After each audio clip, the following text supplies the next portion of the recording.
Hey guys, welcome back. So we're jumping back into Sins of Sinister with Immoral X-Men, and at this point we're concluding the 10-year mark, but going forward for the 100-year and the 1000-year, I'm just gonna do those in two separate videos and then Dominion, because starting from Immortal X-Men through Sins of Sinister, I feel like I need to be immortal and immoral just to get this done. So we'll be wrapping it up in the next couple weeks, because there's a lot of other things popping that I want to get into as well. But with that said, if you're new to the channel, be sure to subscribe to catch the spills every week. And don't forget to hit that bell up top so we can squat up in the comments for the first hour. Alright, so for this one, we jump back in year 10. We find ourselves again in New Essex, the city formerly known as New York, which now has me thinking, if Sinister changed the name of the state too, then that would make this New Essex, New Essex. But nonetheless, it's here we find that 10 years later, not only has Nick Fury avoided having Sinister's DNA put in him, but he's also avoided psychic attacks. And at this point in time, we find that he's put a team together to storm the Westchester complex and upload a virus into Cerebro to take down the Cerebro satellite and liberate countless people. But as it turns out, during this operation, Fury and his team were compromised and psychically frozen during a base jump thanks to the secret Cerebro backups, which were created by Forge well before Sinister's takeover. And when this happened, with the way that gravity's set up, Fury and his entire team fell to their deaths. And for Xavier, much like we'd seen before, even with him doing this and effectively killing Nick Fury and his team, he feels bad about this. And not even so much for what he had done, but rather for the fact that Fury and the others never came around to accepting the quote-unquote dream, which right there is just a reference to the monologue that Xavier had given in Immortal X-Men issue 10, when he explained how his dream for the X-Men is more or less the same, as well as how he didn't create the X-Men to fulfill the dream, but instead for them to create a world where everyone could dream, which is still true now for Xavier, even with his DNA augmented. But now with that being the case, not only has it augmented the dream, but also how far Charles will go to ensure his dream, as well as protect it. So with him killing Fury and then shedding a tear, it's not like Charles is deep down in there trying to fight what's happening, but instead this is Charles sincerely wanting others to fall in line with the dream, which includes everyone falling in line with the Quiet Council, including Diamond Sinister, who, like we've seen since his return from the pit, he's noticed the other members of the council becoming their versions of Sinister instead of what he wanted, which was his versions of them. And now the tension has grown to the point where there's suspicion on both ends. But as it stands right now, there's only tension. And with the way that Sinister's set up, which is now the way that everybody's set up, it won't be long before somebody acts on it. However, in the moments leading up to the next Quiet Council meeting, we see Charles looking at Magneto's statue and wishing that Eric was still here, but for Charles it's only for the reason of saying that he was right and Eric was wrong. But with seeing this, I can't help but to think, if Magneto was here, he would definitely be a problem, regardless of whichever side you put him on. But soon after, Hope reaches out via telepathic message, while Exodus is just casually painting a picture of Hope, his personal Lord and Savior. And I'm telling you, one of these days, Exodus is gonna start going door to door to every mutant, telling them the good news about Hope Summers. But at this point, she reaches out to Emma and Charles to see if they're done doing what they're doing, because while Charles is more worried about people not accepting the dream, Hope's more concerned about the dream being ended. So soon after, Emma calls for a Quiet Council meeting by way of psychic projection, while also seating everyone in very uncomfortable chairs, because with these two methods combined, not only do you get everyone together as quickly as possible, but it also helps things wrap up quickly since everyone's uncomfortable and ready to go. But throughout the course of this meeting, the main topic of discussion is that at this point they've managed to conquer the world and the galaxy is noticing. But with Hope bringing this topic of discussion to the table, there's this whole 30-year plan of different steps being taken to make sure that they're not overthrown. But for Sinister, he's pretty sure that they ain't gonna make it 30 years. Matter of fact, he assumes that they got about 7. And Sinister comes to the conclusion that the true solution is the fact that they just need bigger guns. But as Sinister steps away to kind of sort out his thoughts, he goes to grab a cup of tea, and it's terrible, and it just reminds him of the fact that his first lab was broken into, all of his Moiras was stolen, and as much as Sinister wants to, he can't just hit the reset button. So as it stands, he's stuck here. So then from here, Sinister heads over to the Westchester complex, which is the location of his second best secret lab. And here waiting for Sinister is a fresh clone in his birthday suit who Sinister has provided for himself for the sake of having someone else listen to him think out loud. And just now, I feel like I had to get that explanation out. quickly. But for Sinister, with him doing this, he says it's his version of implementing the old school remedy of when you get stuck, talk to a duck, because when mentioning your issues out loud, sometimes it helps you work through things. And also at Sinister's second best secret lab, the tea is of a higher quality than what he can find on the street. But rather quickly here, he expresses his issues. As far as his lab being stolen, all his morals are gone, the Quiet Council's thinking for themselves, which in his opinion, all of these things merit a save scum, which he can't do now that he has no morals. So then next, he mentions that the next step that he would use would be to leverage the influence that he has since he rules the world, but the problem with that is he's more so sharing it with the Quiet Council, 11 other members. So from there, he's like, you know what, I could trigger the psychic failsafe and kill all the other Sinisters, but the activation to that, Sinister left in a place that he thought was safe, which was secret lab number 1. So Birthday Suit Sinister is pretty much just like, well, you know, you probably shouldn't have put all your eggs in one basket, but then again, I'm a duck, what do I know?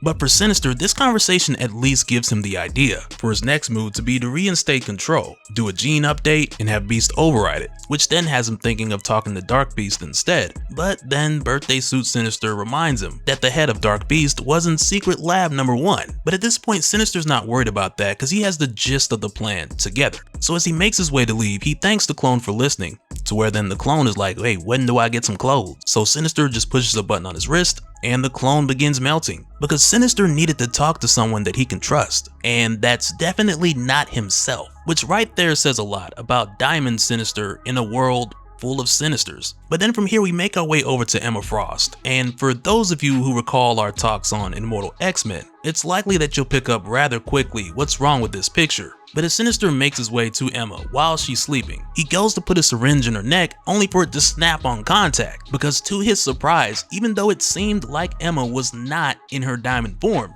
she definitely was. Because just like we had talked about before, in Immortal X-Men issue 5, Emma had been doing this for years to avoid any psychic attacks in her sleep, and it's pretty useful against most physical attacks. But we also find out that the reason that Emma seemed like she was sleeping in her regular skin was because she had Jason Wingard, Mastermind, chained up in her room so that every night when she goes to sleep, if there's an intruder, they will believe that she's vulnerable. And it's pretty wild with how she does this, because he's on all kind of amphetamines, he's chained up, and she pushes a button and the whole wall turns around and bam, he's there. And I mean, even though it is crazy, nothing's gonna truly compare to the stunt he pulled back in Uncanny X-Men Volume 1, where on multiple occasions he would cause Jean to have these quote-unquote time slips, which was a method he was using in an attempt to get her to join the Hellfire Club and be the new Black Queen, only for him to later find that he was dealing with the Phoenix Force, which then went all Dark Phoenix on him. But long story short, he would create these realistic illusions that were super invasive, and on top of that, he's really creepy, and I wouldn't doubt that he's on a list that tells him to stay 200 yards from any school or playground. So needless to say, even with Emma doing this,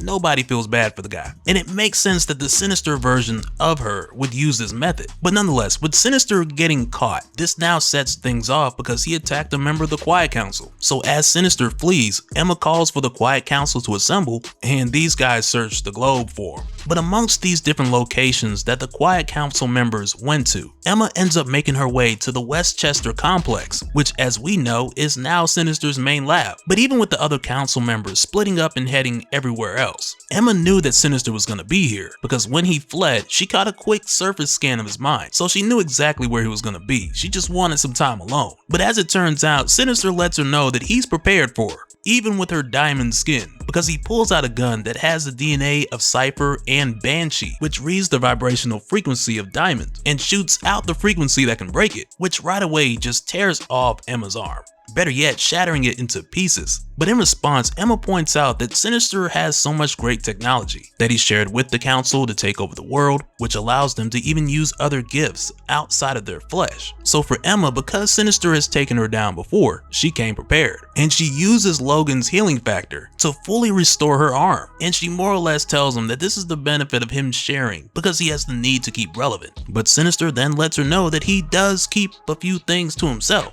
as Sinister opens the door revealing his Chimera-esque team of mutants spliced with the DNA of Scott Summers, which right away Emma recognizes as a viable threat. But fortunately for Emma, she has a history of getting Scott to do whatever she asked, which quickly proved that she had more control over them than Sinister. So she gets them all to kill each other pretty much, as she then goes to choke Sinister into submission, while also reminding him that he made her and the others like him, so they're not stupid. But as she's choking Sinister out, He's reaching for the console so that he can show Emma what's going to win the war. And with pushing the button, he shows Emma a projection of his next generation of Chimera, who going forward can take on the maximum of 5 mutant powers in a single host, which at this point in time is foreshadowing the arrival of Rasputin, who we had seen a version of in Powers of 10, but in this Sinister timeline, a lot of things are going to play out quite differently. But for Sinister, with him showing Emma this projection, he lets her know that it's going to take a lot of time for him to produce this. But if they are planning to fight the galaxy,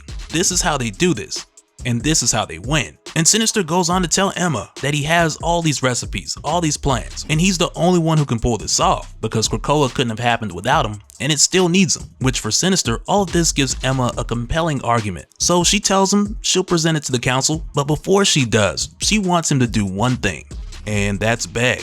Which he does because he's kind of out of options at the moment. And really, yes, this portion here, it's a bit extra, but it is Sinister Emma, so it falls in line with her augmented MO. However, she does go on to call a psychic quiet council meeting. She shares with the others what Sinister told her, and they take a vote whether to forgive him, considering his past, present, and potential future contributions. And the vote lands with a majority in his favor. So with Sinister's recent sins acquitted, he's welcome back on the council. But with Emma leaving, she tells Sinister to know his place. You're one of us, more than ever. And we're one of you. Krakoa needs you. Long may that state continue. Which again, is the last thing that Sinister wants to hear, because to him, they're not equal. So when he adds on to what Emma said, saying, quote, for my sake, end quote, she tells him not to say the quiet part out loud, which from here going forward takes us into the next segment, which is 100 years, where Sinister's really had no choice but to comply with his creations.